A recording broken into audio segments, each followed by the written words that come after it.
The next person, I'm not sure how to pronounce, VJ Knudsen? VJ, okay, welcome.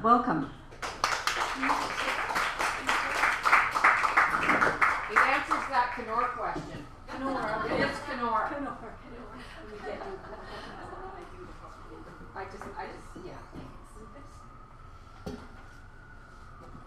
A year ago, my husband was in hospital for the better part of a month, having had a heart attack waiting surgery, and it was a scary time, and I wrote this at that time.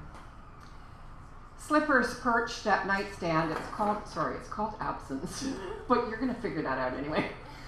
Slippers perched at nightstand, twitching impatiently, mark the absence of feet, cannot appreciate the meaning of unruffled bed covers. Abandoned, a coffee mug bemoans its curdling contents, complains of thick brown lines contaminating its porcelain shine, has not noted absence of hands. Chair pushed back from desk, in partial rotation, sits awkwardly, commanding attention. Disturbed by its misalignment, has not thought to ponder absence of body.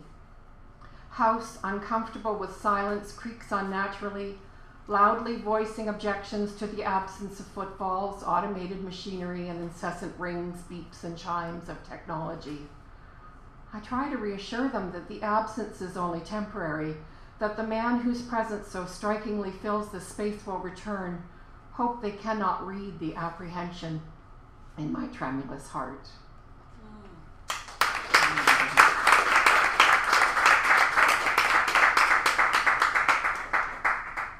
This is my third time here, and the last 2 times a dear friend came with me, but she's struggling with her own health issues right now, and so I wanted to dedicate this next one to her. It's one of her favorites that I've written. As we know, in times of crisis, family either comes together or they don't. This is called They're Just Family After All. In anticipation of guests, the hostess, always bent on pleasing, carefully selects the script, ascribes roles, envisions an afternoon of light repartee, peppered with philosophical pondering, satisfactory entertainment. They're just family after all, she tells herself, confident in the outcome, fatally smug. Crowd arriving, she fails to read disinterest in the eyes, politely attempts to orchestrate interactions while they cast about, calculating, shunning protocols of etiquette, dispersing in an unsettling way, then returning, savagely encircling their prey. They're just family after all, she tells herself, panic rising, confusion overriding confidence. Unprepared to defend herself, bears no arms but the giving type. She ducks, grasps, attempts, retreats from the onslaught of vindictive agendas. But the wall of stored grievances, spotlighting a history of injustices, corners her hopelessness in its wake. They're just family after all, she tells herself, knowing full well the legacy of pain. It is friends in the end who save her, a sure-footed cavalry bearing swords of understanding, compassion their war cry, reining in the once invited, now betraying guests, objective hearts demanding to end the fray.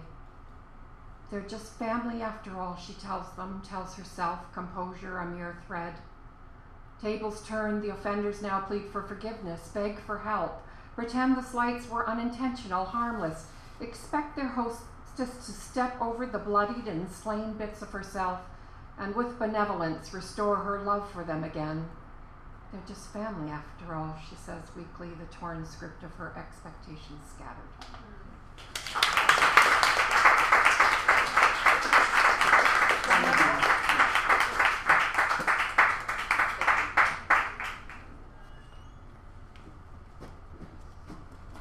So it's VJ. V. Oh, just V. Sorry. Okay, V. I must tell you, those of you who don't know me, my day job is I'm a psychologist and I have 5 children, and I want to say they're just family after all. Okay, I should just see my buzz phrase. Okay, they're just family after all.